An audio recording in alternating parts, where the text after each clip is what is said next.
ऐलान करता है और आपको ये सूचित करता है कि पूरी 52गढ़ 57 परगना में जो कौशालय था वो यहाँ पर मौजूद है। और इसी कौशालय से विदेश से जो आक्रमणकारी लोग आए थे उनको भीख मांगने के लिए जब वो लोग आते थे तो इसी कौशालय से हमारे बाप दादा उनको भीख देते थे साथी। जिनको हम भीख दिया करते थे, इतना धन संपदा यहाँ पर मौजूद थी। जहाँ ये कोया समाज, ये गोंडवाना राज उसी समय सोने की चिड़िया का कहलाती थी। जिस समय सोने की चिड़िया इस गोंडवाना राज के सगा समाज सोने की चिड़िया वाले इस राज्य में रहते थे, खुशल मंगल रहते थे, कभी चोरी जैसी कोई हरकत नहीं होती थी, धन संपदा से अमीर था ये कोया समाज। इसके लिए जोरदार ताली बजाएं। 88 शंभू पीढ़ी ने यहाँ पर राज करी और आज ऐसी क्या हालात हो गई, आज ऐसी क्या विगत समस्या पैदा हो गई कि आज हमारी समाज दाने दाने के लिए भूखे घूम रही है। दाने दाने के लिए भी भूखा घूम रही है। क्यों? नवासी शंभू हमारा जो मुखिया था, मेरिहाल था, हम नहीं बना पाए। आज इस कौशालय से, इस चौड़ागढ़ के इस किला से, पैंठाना से तमाम कोया समाज यहाँ पर शपथ लेके जाएगी। कोया समाज शपथ लेगी कि हमारे जितने भी गढ़ किला है, हमारे जितने भी पैंठाना है, जिसको अतिक्रमणकारी लोग कब्जा कर रहे हैं उनको कब्जा मुक्त आप करेंगे। शपथ लेने के यहाँ हमारा बौद्धिस्ट भाई भी है, यहाँ गुप्त काल और कई काल के बड़े बड़े राजाओं ने राज करे। लेकिन आप सभी को मैं बता दूं, आज बुद्धों का जो इतिहास है वो जमीन के नीचे मिलता है। बुद्ध का इतिहास जमीन के नीचे मिलता है। उसके नीचे आप जाओगे तो जो ओबीसी वर्ग के लोग हैं उनका इतिहास मिलता है। लेकिन इस गोंडवाना साम्राज्य के लोगों का इतिहास जमीन के ऊपर है और जो इतिहास जीता जागता आपको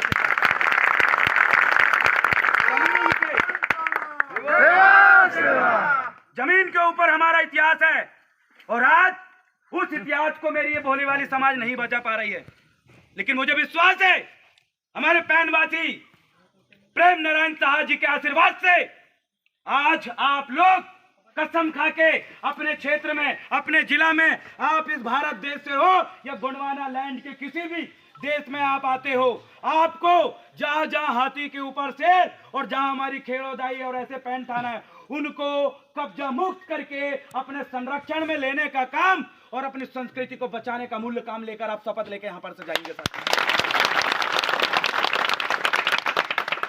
आज नजर लग चुकी है उस संस्कृति को जिस संस्कृति ने पूरे विश्व संस्कृति को जन्म दिया है।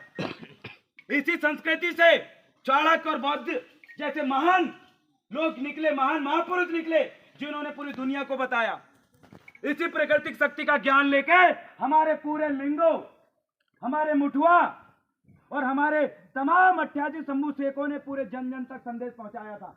आज उसको खत्म करने के लिए सरकार सामान्य नागरिकता संहिता जैसे बिल लेके आ रही है और कह रही है कि यहाँ के जो मूल मालिक है, सिर्फ आप मूल मालिक नहीं, हम भी मूल मालिक हैं।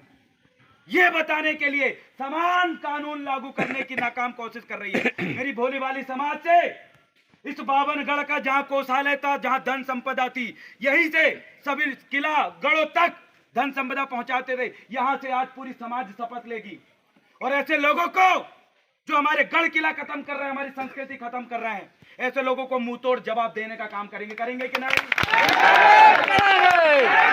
करेंगे। गोंडी संस्कृति की रक्षा कौन करेगा? हम करेंगे, हम करेंगे। गोंडवाना के किला की रक्षा कौन करेगा? हम करेंगे, हम करेंगे। सांस्कृतिक धरोहर की रक्षा कौन करेगा? हम करेंगे, हम करेंगे। साथियों, आप शपथ लेके जाएंगे और अपने घर से लेकर अपने मोहल्ला पड़ोस तक जितने भी खंडेरा पहन होंगे, जितने भी खेरोदाई होगी, मुठुआ बाबा होंगे, उनका संरक्षण करने का काम आप लोग करेंगे। और साथियों, आपको मैं एक चीज बता दूं, पारस पत्थर के नाम से खूब चला, यहाँ खबर चली जी, उसके नाम पे कितनी खुदाई हुई आपको पता है? यही खुदाई देवगढ़ किला में भी हुई। जितने भी 52गढ़ सब जगह पारस पत्थर के नाम से खुदाई हुई। आपको समझना पड़ेगा आखिर पारस पत्थर के पीछे हमारे पुरखे हमें क्या संदेश देना चाहते थे। अगर तालाब में पारस पत्थर है तो जो दुश्मन लोग उस तालाब को खोद डाले और बढ़िया गहरा कर दे, लबालब उसमें पानी भरा। जी जी सही है। आखिर पारस पत्थर कहाँ है? वो आपको समझना पड़ेगा। आखिर पारस पत्थर के नाम पे हमारे पुरख के क्या संदेश देना चाहते थे, वो आपको ढूंढना पड़ेगा, समझना पड़ेगा। हमारे भूमिकाओं को, बुद्धिजीवियों के बारे में विचार करना पड़ेगा कि आखिर पारस पत्थर क्या था, क्या संदेश देना हमको चाहते थे। क्योंकि उसका संदेश अगर आप समझ गए, यहाँ पूरी पब्लिक सुन रही है इसलिए मैं सार्वजनिक तौर पर नहीं बताऊंगा। पारस पत्थर का वो रहस्य और पारस पत्थर की वो बातें और उसके जो नियम है, वो सारी चीजें आप अपने मन से गुनेंगे और जब सगा मांदी होगी, बैठेंगे, चर्चा करेंगे, तब अपने समाज के लोगों के बीच में वो चीज कानों में डालेंगे और सभी जनों तक वो बात फैलेगी और आने वाले समय में पुनः गुणवाना राज और ये समाज फिर से धनवान बनेगी।